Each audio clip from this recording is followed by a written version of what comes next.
Anda mau ini tahu guys ya. guys, komen anak kecil mengenai UGM. Ini kita dengerin ya. Orang yang menggunakan ijazah palsu aja bisa jadi presiden. Jadi buat apa capek-capek kuliah, mending datang aja ke UGM minta bikinkan ijazah palsu. Jadi jelas di situ nama besar UGM yang melahirkan tokoh-tokoh bangsa itu sudah betul-betul hancur oleh satu orang. Oke, jumpa lagi bersama saya Kang Anas. Kali ini kita merupakan seperti biasa guys ya, reaction kita kembali ke ijazah Jokowi lagi nih guys ya. Jadi banyak sekali ya para ahli forensik ya lain-lain itu membuktikan bahwa ijazah Jokowi itu memang benar-benar banyak kejanggalan guys ya. Nah ini juga UGM juga kena mental guys ya. Seorang anak kecil mengomentari tentang apa namanya universitas ya terbesar ya, paling besar lah di Indonesia waktu itu ya. Tapi sekarang sudah hancur nama baiknya guys ya. Oke, bagaimana videonya? Kita reaction bareng biar nggak gagal paham. Oke, kita lanjut guys. Kalaupun UGM ingin menaikkan ratingnya kembali, orang nggak akan ada yang percaya lagi UGM seperti itu. Karena kenapa? Karena orang bilang daripada sekolah tinggi-tinggi, mending kita beli ijazah saja ke UGM. Jadi merek UGM yang tadinya luar biasa hebat, sekarang udah nggak ada apa-apa lagi. Bahkan anak kecil pun menghina UGM. Bahkan anak kecil, bayangkan anak kecil. Dan UGM telah mengajari kita bahwa tidak perlu sekolah, beli jasa, tinggal deret. Nah, untuk itu kami mohon kepada pengelola UGM bersikap saja jujur, apa adanya, klarifikasi bahwa kalau memang ini rekayasa, ya sebutkan ini rekayasa. Di sisi lain, tepatnya di Jakarta, pihak penuding ijazah palsu Jokowi, Roy Suryo, menanggapi pernyataan Kabid Humas Polda Metro Jaya yang menyebut akan menjadikan hasil forensik ijazah Jokowi di Barreskrim Polri sebagai bahan analisis penyidik atas kasus pencemaran nama baik yang dilaporkan Jokowi. Menurutnya, hasil lab for Polri sangat berbeda dengan hasil uji forensik yang ia lakukan secara mandiri. Roy bahkan menawarkan bantuan untuk pengujian ulang ijazah Jokowi di Barreskrim. Saya pertama bertanya, yang diuji itu yang mana? Karena tidak pernah teguh. Maka saya melakukan uji yang mencoba, justru saya membantu Barreskrim.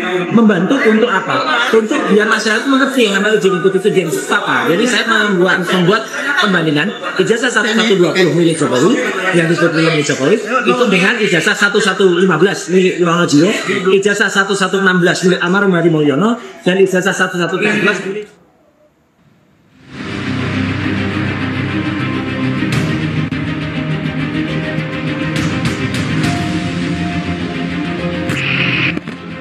Hasil uji lapor Polri yang menyatakan ijazah Presiden ke-7 Jokowi sesuai atau identik dengan materi pembanding selanjutnya akan menjadi bahan analisis penyidik atas laporan pencemaran nama baik yang tengah diproses di Polda Metro Jaya yang dilaporkan Jokowi pada akhir April lalu. Sementara gelar perkara kasus pencemaran nama baik baru akan dilakukan bila ditemukan ada unsur pidana. Betul. Ya, karena peristiwa yang ditangani di Polda Metro adalah dugaan pencemaran nama baik ya. Di dalam pengumpulan fakta, objek perkaranya adalah pernyataan yang mengandung fitnah dan pencemaran nama baik melalui media sosial atas tuduhan ijazah palsu S1 milik saudara JW, kemudian skripsi berikut lembar pengesahan. Sehingga inilah yang didalami. Apakah pernyataan yang disampaikan oleh beberapa pihak itu, kejujuran itu jauh lebih penting dibandingkan kekuasaan yang tanpa kejujuran ya. Namun apa yang terjadi sekarang itu sudah akan menuju ke sana. Saya beri contoh ya. Berbusa-busa dia bicara bahwa yang ijazah SMA ataupun ijazah sarjananya itu asli. Berbagai upaya dia lakukan untuk mempertahankan bahwa ijazah dia itu asli, tapi sedikit demi sedikit dengan suatu yang disebut dengan perjuangan dari teman-teman di dalam UGM sendiri ya, untuk kemudian membuka tabir yang disebut dengan kepalsuan dari ijazah-ijazah itu, kini sudah menuju kepada suatu titik akhir. Kenapa? Karena Jokowi tidak mungkin mengalahkan teknologi, baik teknologi digital ataupun teknologi yang terkait dengan urusan cetak mencetak ijazah dan juga. Nah, sepakat sekali apa yang dikatakan bapaknya ini guys ya. Jokowi ini sudah mulai di ujung jalan guys ya. Jadi semua ahli-ahli forensik ya, ahli-ahli digital itu sudah mengumpulkan data-data bahwa ijazah Jokowi itu memang benar palsu guys ya. Skripnya pun hasil rekayasa dan lain sebagainya. Sudah jelas guys ya, seperti itu. Wah, mantap ini ya. Mulai hampir terkuak lah. Teknologi yang terkait dengan bagaimana membuat kertas pada tahun 85 ataupun 80 yang kemudian seakan-akan itu sama dengan kertas pada produksi saat ini. Dan kita juga tahu ya, berbagai upaya dia untuk kemudian memanipulasi siapa yang menjadi pembimbingnya, bahkan sejarah UGM itu dibolak-balik sama dia ya, tentang siapa yang menjadi dekan pada masa itu ya, dekan Fakultas Kehutanan Universitas Gadjah Mada pada saat itu, akhirnya terbongkar juga. Nah, betul. Dan kita juga sudah melihat bahwa Jokowi tidak berkuasa seperti pada masa lalu. Dia juga tidak merasa dirinya itu benar-benar yang tadi saya katakan le atas moi ya, bahwa negara adalah saya, tapi dia sudah melihat tanda-tanda akhir dari kekuasaannya itu, akhir dari pengaruh politiknya itu akan benar-benar tinggal di ujung jalan. Nah, dan inilah yang saya katakan ya, bahwa kekuasaan itu ada batasnya ya. Dia di KPUD Solo hilang. Betul. Yeah. Di KPUD DKI hilang, di KPU pusat hilang. Ini udah indikasi kalau dia punya ijazah palsu. nah, Apapun yang disentuh hilang. Hilang semuanya. Semoga Indonesia nggak hilang ini ya. Tapi yang saya katakan Dan yang penting siapa yang menghilangkan itu Pak ini? ya orang-orang Jokowi. Orang gerombolan. Nah, kalau nanti dibuka pasti ketahuan jelas. Itu orang yang menghilang-hilang itu atau ketua KPU di Solo DKI jadi ikut dicokok. Makanya sekarang mereka itu mati-matian menjaga supaya Ijazah palsu. yang ngejar ijazah palsu ini nggak berhasil. Dengan skala daerah. Kok saya ingat gini aja lah, kalau ijazah itu nggak palsu, Pak Abdullah Yahmawa mengatakan dalam rangka mengamankan ijazah palsu ini, Jokowi itu mengeluarkan budget sampai 2,6 atau 2,5 triliun. Itu bukan angka kecil. Ngapain dia mengeluarkan budget segitu besar? Dan saya tahu itu duit pasti duit dari hasil korupsi. Nggak mungkin itu duit dari hasil gajinya presiden. betul. Kemudian Jadi ngeri sekali guys ya, untuk menutupi Jokowi ini guys ya, menutupi ijazahnya, si Jokowi ini menyiapkan uang 2,6 triliun kalau nggak salah tadi guys ya. Jadi ngeri sekali guys ya, semua jejak apa namanya pernah diupload oleh KPU, terus Universitas Gadjah Mada, itu semuanya data-data itu dihapus guys ya, demi seorang Jokowi. Ini parah banget sih kalau menurut saya guys ya. Waduh, mantap ini. Hukum di Indonesia mulai apa namanya lah tidak sejalan dengan hati nurani masyarakat. Intinya kayak gitu guys. sekarang itu di medsos saya juga mengatakan untuk mengamankan ijazah palsunya Jokowi ini, sekarang mereka sudah mengerahkan semua kekuatan yang dipakai. Dia sebutkan parsok, polisi, para tim survei dan buzzer. Ini aja kan sudah indikasi kalau ijazah itu palsu dan harus dilindungi gitu. Nah kalau saya di samping tadi, ini penghinaan kepada bangsa ini. Saya nggak ngerti ya pejabat-pejabat pemerintah, tokoh pemerintah itu tergelitik nggak artinya, terhina nggak artinya dengan penipuan yang dilakukan oleh manusia namanya Jokowi ini. Kalau mereka membiarkan, membiarkan gitu. Jadi heran saya, ini udah menghina bangsa nih. Ya, tapi Sampai ke dunia internasional diomongin tuh si Jokowi ini penipu dan koruptor gitu kan. Nah, kok nggak tergelitik sih? Tapi tadi kalau ini dibongkar kebusukan ini, mereka juga ketakutan sama dosanya sendiri gitu. Dan parlemen menurut saya juga dugaan saya parlemen itu diam. Karena Jokowi pun tahu pelanggaran-pelanggaran dalam rangka merancang undang-undang tetebengnya itu. Kalau saya dengar kan Jokowi menggelontorkan sekian triliun atau sekian ratus juta dolar untuk mengamankan buat undang-undang apa kemarin. Kalau nanti Jokowi dihukum, Jokowi pasti mangap. Banyak kok yang tahu tentang apa yang saya sudah lakukan katanya. Asli Bapak Jokowi. Terima kasih. Assalamualaikum warahmatullahi wabarakatuh.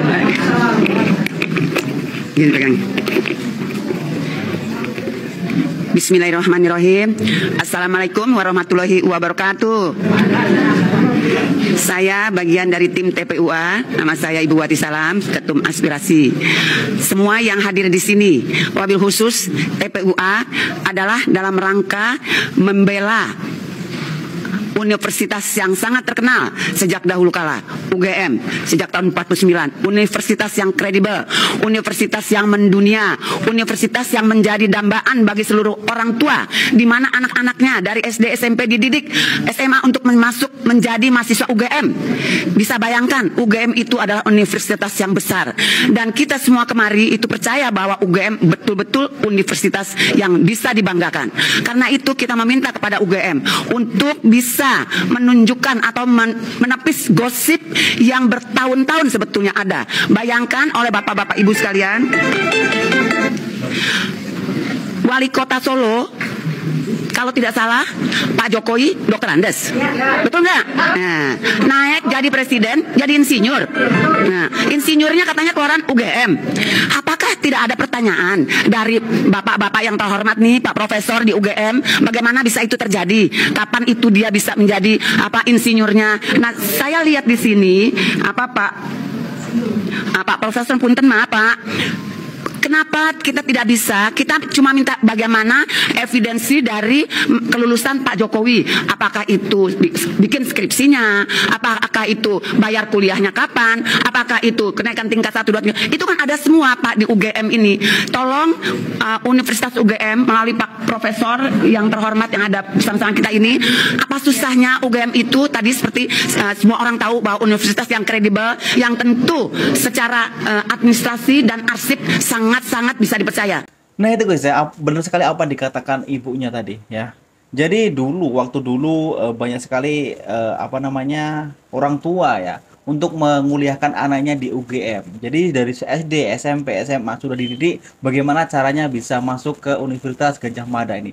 Itu waktu dulu guys ya. Tapi sekarang nama Gadjah Mada itu udah tercemar sekali guys ya. Kampus yang bisa dikatakan bisa membeli ijazah. Ini kan ngeri sekali guys ya. Kredibilitas UGM sudah hancur untuk saat ini guys ya. Terima kasih, saya selalu kita semua. Ya, Assalamualaikum.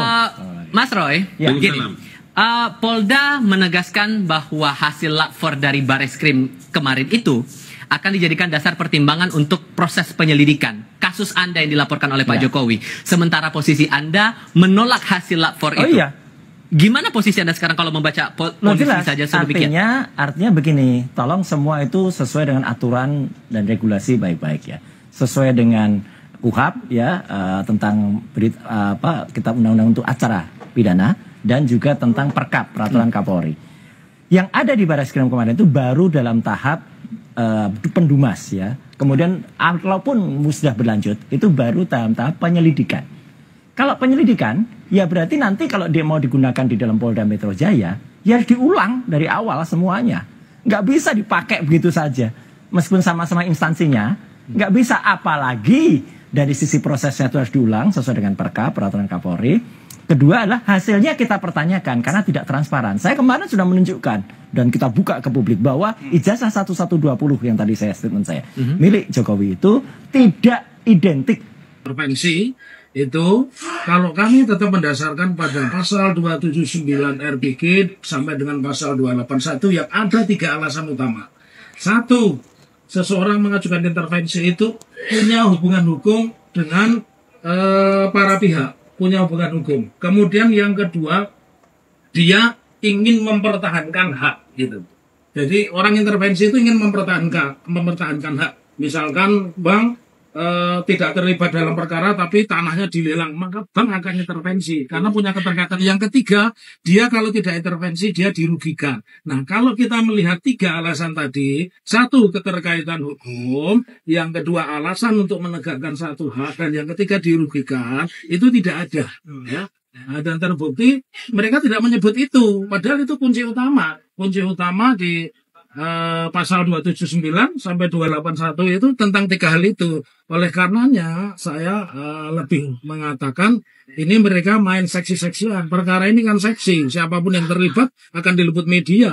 Saya lebih melihat bahwa ini faktor seksi-seksian, mereka ingin juga populer. Tapi 3 alasan utama bahwa mereka punya hubungan hukum, mereka ingin menegakkan satu hak, mereka dirugikan, itu tidak tercermin di dalam jawaban-jawabannya. Dan juga misalkan menjawab, kita ini kan 8 lembar, mereka cuma menjawab, akan ada yang selembar, ada yang 2 lembar, bahkan yang 2 lembar pun ada yang tidak di copy, jadi menandakan mereka tidak siap. Karenanya kami sebagai Tipu UGM memiliki alasan kuat bahwa gugatan itu intervensi pihak ketiga itu akan ditolak. Tapi ada yang menarik ini teman-teman, itu penggugatnya saya alumni Fakultas Hukum, Pak Irfan alumni Fakultas Hukum, dan Mas Wahyuti itu juga alumni Fakultas Hukum. Itu aja yang uniknya itu, ya.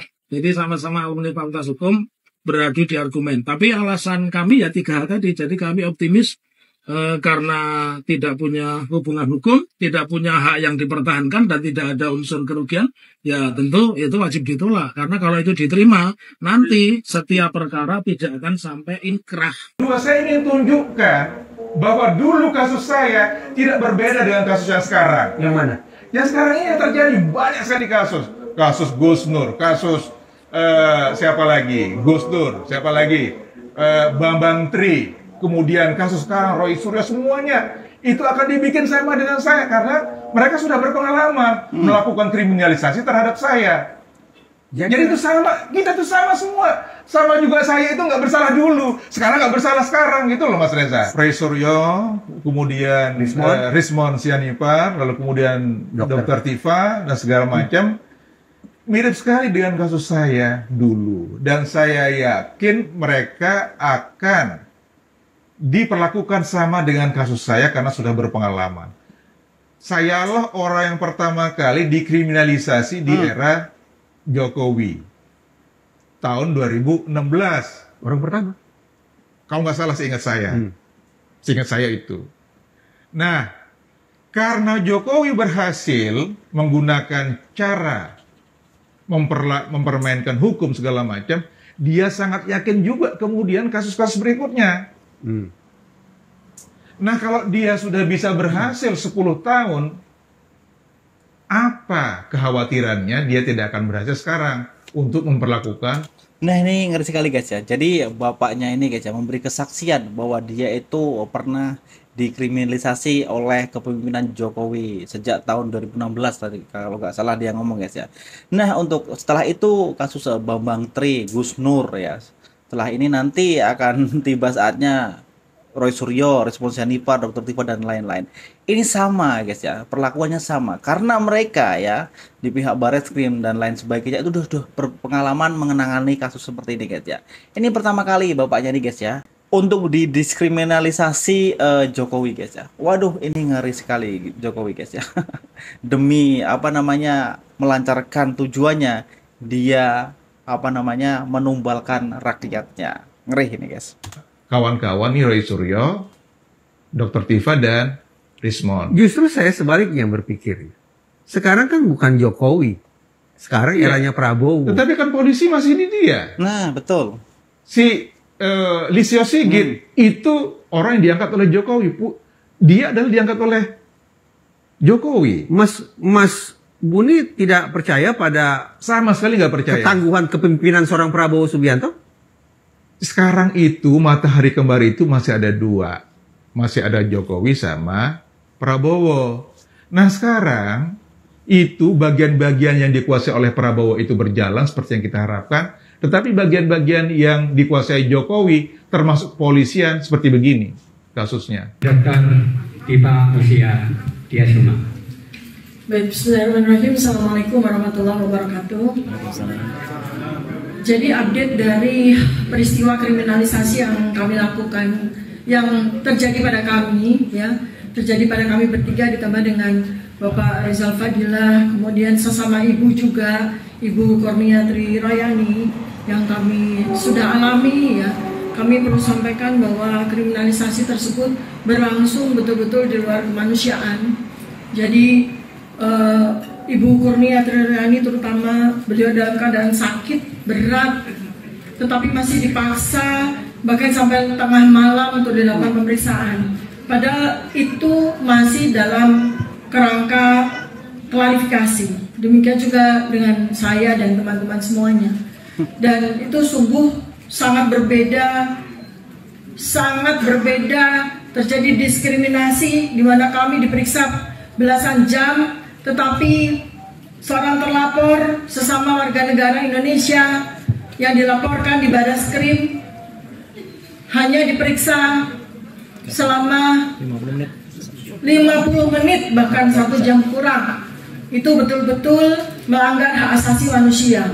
Karena kami dengan saudara Joko Widodo itu sama sebagai sesama warga negara, tetapi jelas kami mendapatkan diskriminasi hukum. Itu adalah catatan. Saya menambahkan dari sahabat saya Dr. Rismond bahwa betul-betul terjadi sebuah perendahan hukum. Hukum tidak ada lagi di negara ini. Dan sekarang tambah lagi, ketika kemudian ternyata publik, ketika terjadi konferensi pers Barreskrim, alih-alih kami mendapatkan kejelasan tentang ijazah asli ataupun tidak asli dari saudara Joko Widodo, malah kami dipertontonkan dengan sebuah pertunjukan yang bahkan sebuah anti klimaks. Tetapi ironisnya Barreskrim menyatakan bahwa ijazah saudara Joko Widodo itu perlu dihentikan penyelidikannya. Artinya apa? Artinya kami yang akan disasar. Nah ini guys ya, ini ngeri sekali guys ya. Perlakuan antara Rismond Sianipar, Dr. Tifa, dan Roy Suryo ini berbeda sekali dengan Joko Widodo melakukan penyidikan tuh tidak kurang dari 1 jam guys ya. Sedangkan Dr. Tifa, Rismond Sianipar, dan Roy Suryo ini sampai berjam-jam guys ya. Ini ngeri sekali guys ya. Apakah spesialnya seorang Jokowi di mata hukum guys ya? Ini pertanyaan besar bagi kita semua guys. Ngeri ini. Barreskrim mengatakan bahwa ijazah itu identik, itu bahasa yang sebetulnya salah, ya. Tetapi kemudian Barreskrim secara sepihak itu menyatakan penghentian penyelidikan terhadap ijazah tersebut, maka artinya kami akan dikenakan oleh pasal-pasal yang sangat-sangat berat. Padahal kami ini melakukan pekerjaan kami, hak kami, kewajiban kami sebagai warga negara untuk mencari jawaban atas pertanyaan yang sudah lebih dari 10 tahun. Assalamualaikum warahmatullahi wabarakatuh. Bersyukur kita ya bahwa pada hari ini kembali Allah memberikan kesempatan bagi kita untuk terus menegakkan kebenaran dan keadilan, dan salah satunya pada acara ini untuk memberikan klarifikasi. Saya kebagian untuk menanggapi dengan gestur ya daripada penasehat Polri, yaitu Bapak Arianto Sutadi, benar namanya segitu ya. Saya ingin mengatakan begini sebagai permulaan ya, bahwa dalam azas fiksi hukum, semua orang itu dianggap mengetahui keberadaan dan keberlakuan hukum. Tidak peduli apakah dia tamatan UGM atau tidak, ataukah dia hanya tamat SD, SMP, dan SMA. Tapi semua orang dianggap mengetahui hukum. Ya. Nah dalam hal ini, apabila ada rakyat yang menginginkan untuk mengetahui suatu informasi publik, let's say itu adalah ijazah daripada pemimpinnya barangkali yang sedang dipermasalahkan, maka ini sebenarnya bukanlah suatu hal yang merupakan perbuatan kriminal, ya. Ini adalah hak konstitusi. 2 undang-undang, yaitu Undang-Undang tentang Keterbukaan Informasi Publik serta Perlindungan Data Pribadi, tidak ada satupun dalam kedua undang-undang tersebut yang memberikan dasar hukum bagi seorang pejabat publik untuk mengkriminalisasi rakyat yang mempertanyakan hal tersebut. Anda mau tahu guys, komen anak kecil mengenai UGM. Ini kita dengerinnya. Orang yang menggunakan ijazah palsu aja bisa jadi presiden. Jadi buat apa capek-capek kuliah, mending datang aja ke UGM minta bikinkan ijazah palsu. Jadi jelas di situ nama besar UGM yang melahirkan tokoh-tokoh bangsa itu sudah betul-betul hancur oleh satu orang. Oke, jumpa lagi bersama saya Kang Anas. Kali ini kita merupakan seperti biasa guys ya, reaction kita kembali ke ijazah Jokowi lagi nih guys. Jadi banyak sekali ya para ahli forensik ya lain-lain itu membuktikan bahwa ijazah Jokowi itu memang benar-benar banyak kejanggalan guys ya.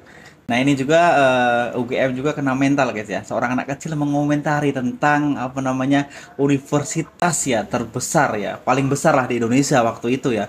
Tapi sekarang sudah hancur nama baiknya guys ya. Oke, bagaimana videonya? Kita reaction bareng biar nggak gagal paham. Oke, kita lanjut guys. Kalaupun UGM ingin menaikkan ratingnya kembali, orang nggak akan ada yang percaya lagi UGM seperti itu. Karena kenapa? Karena orang bilang daripada sekolah tinggi-tinggi, mending kita beli ijazah saja ke UGM.